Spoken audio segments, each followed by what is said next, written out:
Everyone, welcome to our channel Future Best coaching institute. मैं रूपा मंडल और आज हम सीखने वाले हैं इंटीरियर ऑफ द अर्थ, जो जियोग्राफी का मोस्ट इम्पॉर्टेंट चैप्टर है। तो इस चैप्टर में क्या क्या पहले सीखेंगे वो देख लेते हैं। पहला है हम लोग का लेयर्स, मतलब अर्थ का हर एक लेयर्स के बारे में जानना पड़ेगा। उसके बाद है वेव्स, मतलब इंटीरियर ऑफ द अर्थ का हर एक लेयर में से कौन कौन सा वेव पासेस होता है। उसके बाद है डिसकंटिन्यूटी लाइंस के बारे में। And last one is rocks and minerals, हर एक लेयर में कौन कौन से रॉक्स एंड मिनरल्स हम लोग देख पाते हैं उस हिसाब से। तो आपने कभी सोचा है हम लोग पृथ्वी के ऊपर में रहने वाले लोग पृथ्वी के अंदर कितने तक जा सकते हैं? बेसिकली हम लोग का अर्थ का तो गहराई होता है रेडियस तक 6371 किलोमीटर तक, पर अभी तक इंसान सिर्फ 4 किलोमीटर तक नीचे तक जा पाया है और 10 किलोमीटर नीचे तक हम उसका रॉक्स एंड मिनरल्स का सैंपल कलेक्ट कर पाए हैं। इतना सा ही है। अब पर हम लोगों को अर्थ के अंदर का पूरा हिस्से में क्या क्या है वो जानना पड़ेगा।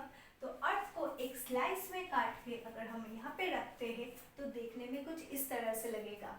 तो इस अर्थ के स्लाइस को हम पहले 3 हिस्से में बांट लेते हैं, कोर, मैंटल एंड क्रस्ट। तो अर्थ का अपर हिस्सा का हम लोग बोलते हैं क्रस्ट, उसके बाद है मैंटल और उसके बाद है कोर। अब हर हिस्से को हम अलग अलग सब डिविजन में तोड़ते हैं। जैसे कि हम लोग का पहला हिस्सा था क्रस्ट। क्रस्ट को हम लोग इसको 2 हिस्से में तोड़ते हैं, अपर क्रस्ट, लोअर क्रस्ट, अपर क्रस्ट, लोअर क्रस्ट। ओके। उसके बाद है मैंटल। मैंटल को हम लोग 3 हिस्से में तोड़ते हैं, upper mantle, middle and lower mental. Okay. उसके बाद आता है हम लोग का कोर। कोर को भी 2 हिस्से में बांटा जाता है, अपर कोर, लोअर कोर, से अपर एंड लोअर। ओके। अब हम लोग आते हैं, हम लोगों ने तो लेयर्स के बारे में कंफर्म हो गए। तो लेयर्स क्या क्या था? अर्थ को 3 लेयर में बांटा जाता है, क्रस्ट, मैंटल एंड कोर। तीनों लेयर्स में है। तो हर एक लेयर्स का दूसरा दूसरा नाम भी है। जैसे कि हम लोग अर्थ क्रस्ट और हम लोग अपर मेंटल को लेकर एक साथ बोला जाता है लिथोस्फीयर। तो लिथोस्फीयर क्या है? हम लोग का अपर क्रस्ट हिस्सा और अपर मेंटल को एक साथ बोला जाता है लिथोस्फीयर। ओके, यहाँ तक क्लियर? अब हम लोग देखते हैं वेव्स क्या है। वेव्स हम लोग का 3 तरह का होता है। अर्थक्वेक में वेव्स 3 तरह का होता है, P, L और S। Okay. P for primary, okay, L for large and S for secondary. Okay. तो वेव्स अब किस तरह से बनता है? हम लोग को पता है कि इंटीरियर ऑफ द अर्थ में हम लोगों का भूकंप या अर्थक्वेक शुरू होता है। तो जिस जगह पे अर्थक्वेक या भूकंप शुरू हुआ है वहाँ से सीधा जो हम लोग का वेव्स धरती पे आता है उसको कहते हैं हम लोग पी वेव। उसके बाद प्राइमरी वेव से अगर हम लोगों का दूसरा वेव्स निकलता है उसको बोला जाता है सेकेंडरी। और जो वेव हम लोग का अर्थ सरफेस में पैरेलली फ्लो होता है उसको कहा जाता है एल वेव्स। इसमें से काफ़ी डेंजरस है हम लोग का एल वेव्स। इससे काफ़ी ज़्यादा हम लोगों का डैमेज वगैरह होता है। ओके। तो वेव्स हम लोगों ने देखा क्या क्या है, पी, एल और एस। अगर एग्जाम में पूछा गया है सबसे हम लोग का डैमेज कौन सा वेव्स करता है तो याद रखिएगा एल वेव्स। ओके। और सबसे पहले हम लोग का अर्थ सरफेस पे कौन सा वेव आके पहुंचता है? P waves. क्योंकि जब शुरू होता है वो डायरेक्ट सीधा अपने रास्ते से आ रहा है तो सबसे पहले तो वही पहुंचेगा ना। सेकेंडरी वेव्स तो घूम घूम के आ रहा है, तो पी वेव सबसे पहले पहुंचता है। ठीक है। तो अभी देखते हैं अर्थ सरफेस में कौन से जगह पे कौन सा वेव्स देखा जाता है। तो शुरुआत कहाँ से हो रहा है? हम लोग का एकदम नीचे से ही होगा ना। तो उसका सेंटर क्या है? यहाँ से पी शुरू होता है। इसी तरह हम लोगों का कोर में से अर्थ का अभी वेव्स का शुरू हो रहा है। तो हम लोग कोर में से पी वेव्स को देख पाते हैं। उसके बाद पी वेव्स तो जा रहा है अपने रास्ते से, जाते जाते उससे एक सेकेंडरी वेव्स निकल गया। तो हम लोग मेंटल में आके प्राइमरी के साथ सेकेंडरी वेव्स को भी देख पाते हैं। ओके। हम लोग को क्या पता था कि एल वेव्स जो है पैरेलली जाता है, तो वो कहाँ पे जाएगा, तो ऑब्वियसली अर्थ क्रस्ट के अंदर से गुजरेगा ना। तो जब तक हम लोग अर्थ क्रस्ट तक पहुँचते हैं तब इस जगह पे हम लोग पी और एस के साथ और एक वेव देखा जाता है जो होता है हम लोग का एल वेव। ओके, तो फिर से देखते हैं कौन से जगह पे कौन सा वेव होता है। तो हम लोग का शुरुआत होता है नीचे से, मतलब कोर से। कोर में हम लोग देख पाते हैं प्राइमरी वेव। उसके बाद होता है हम लोग का प्राइमरी के साथ कौन जुड़ गया, सेकेंडरी वेव। कहाँ पे जुड़ा, मेंटल पे आकर जुड़ा। ठीक है, वो तो जा रहा है मेंटल पे, जाते जाते वो जब अर्थ क्रस्ट पे आकर पहुंचा तो उससे मुलाकात और किससे हुआ, एल वेव से, जो काफी ज्यादा डैमेज पैदा करता है। ठीक है, तो हम लोग का लेयर्स क्लियर हो गया, वेव्स क्लियर हो गया। अब डिस्कंटिन्यूटी लाइंस के बारे में पढ़ते हैं। ये काफी ज्यादा एग्जाम में आता है, इसको मतलब हर एक में याद करना चाहिए। तो हम लोग यहाँ पे हम लोग का लेयर्स में क्या क्या देखा था, हम लोग का अपर क्रस्ट एंड लोअर क्रस्ट। तो अपर क्रस्ट और लोअर क्रस्ट के बीच में हम लोग एक इमेजिनरी लाइन सोचते जिसका नाम है कॉनरड डिस्कंटिन्यूटी। ओके, उसके बाद हम लोग क्या करते हैं, क्रस्ट और मेंटल के बीच में जो हम लोग इमेजिनरी लाइन को सोचते उसका नाम क्या है, मोहरोवी डिस्कंटिन्यूटी। ओके, उसके बाद है कि हम लोग का मिडिल मेंटल में हम लोग कौन से इमेजिनरी लाइन को देख पाते हैं, रेपिटिव डिस्कंटिन्यूटी। और उसके बाद जो है हम लोग का क्रस्ट मेंटल और कोर के बीच में हम लोग का जो इमेजिनरी लाइन है उसको कहते हैं गुटेनबर्ग डिस्कंटिन्यूटी। अब इसको एक शॉर्ट ट्रिक में याद करते हैं। कैन, तो फॉर्मूला क्या है, can Mohan read grammar lesson.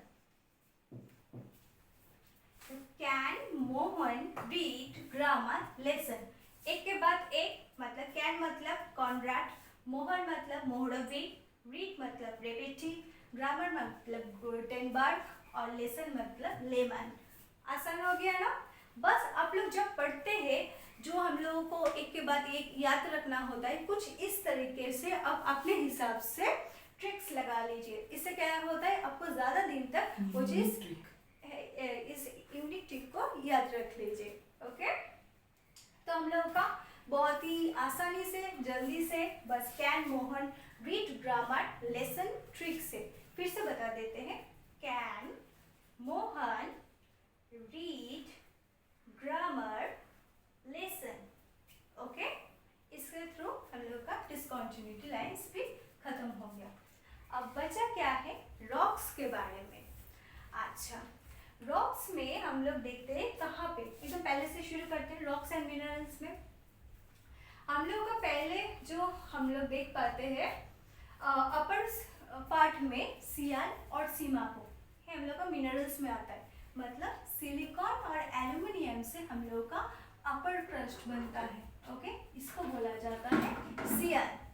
उसका बाद होता है उसके के ठीक नीचे सिलिकॉन और मैग्नीशियम से बनता है सीमा। तो पहले क्या होगा, सियान, उसके बाद होगा सीमा। हम लोग का क्रस्ट का काम खत्म। तो क्रस्ट में क्या क्या था, ऊपर सिलिकॉन और एल्युमिनियम और उसके नीचे सिलिकॉन और मैग्नीशियम, सिलिकॉन, सीएल और सीमा।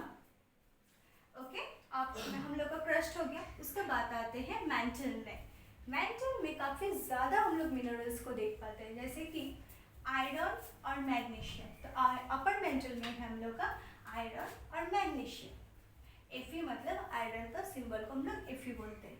ओके, उसके बाद है chromium, iron, silicon, magnesium. Okay, middle mental में क्या क्या देखा जाता है, क्रोमियम, आयरन, सिलिकॉन, मैग्नीशियम। उसके बाद है निकल, iron, silicon, magnesium. Lower mental में क्या देखा जाए, निकल, आयरन, सिलिकॉन, मैग्नीशियम। हो गया हम लोग का तीनों लेयर्स का काम खत्म मेंटल में। उसके बाद आता है मतलब लास्ट का बचा हुआ दो कोर, इनर और आउटर। तो हम लोग का आउटर कोर में है आयरन, निकल और क्रोमियम।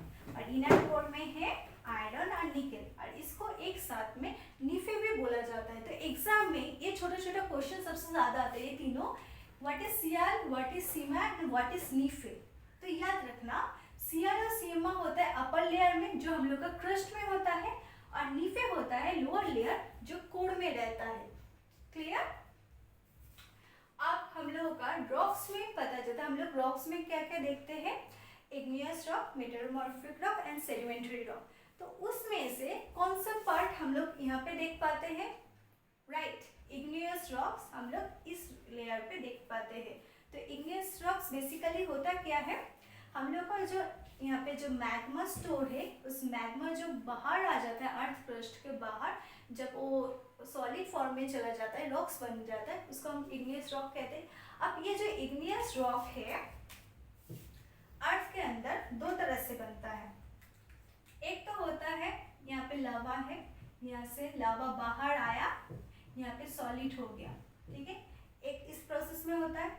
और दूसरा है यहाँ से लावा हम लोग का मैग्मा बाहर आके यहाँ पे जम गया, ठीक है, यहाँ पे वो रॉक्स का फॉर्मेशन होता है। तो हम लोग बाहर आके जो जमता है उसको कहते हैं बैसल्ट,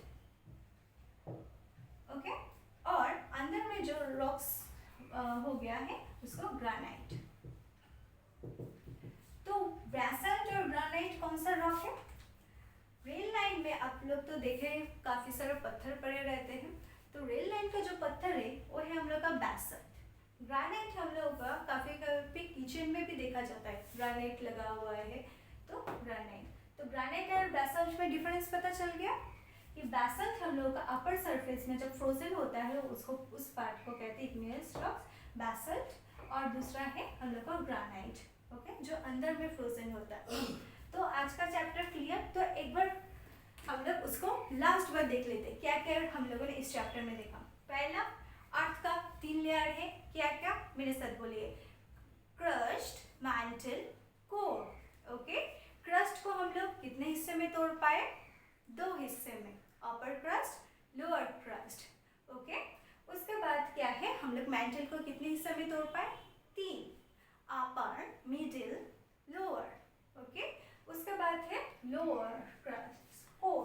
कोर को हम लोग कितने हिस्से में तोड़ पाए हैं? Upper core and lower, by inner और आउटर, जो भी चाहे बोल पाए, ओके। लेयर्स खत्म हो गया। उसके बाद हम लोगों ने वेव्स देख लिया, तीनों वेव्स है अर्थक्वेक का, पी, एल और एस। तो इसमें से सबसे डरावना डैमेजफुल कौन सा था? Large waves. सबसे पहला कौन पहुंचता है? Primary waves, okay, clear. और डिसकंटिन्यूटी पे हम लोग एक ट्रिक सीख लिया, ऐसे ट्रिक्स आप भी बनाया कीजिए। और उसके बाद रॉक्स एंड मिनरल्स में पता चल गया कि हम लोग का इंटीरियर ऑफ द अर्थ में कौन सा रॉक बनता है। तो आज का क्लास यहीं तक। अगर आपको अच्छा लगे तो प्लीज़ लाइक एंड शेयर, और आपको कुछ भी पूछना है तो आप कमेंट बॉक्स में क्वेश्चन कर सकते हैं। Thank you.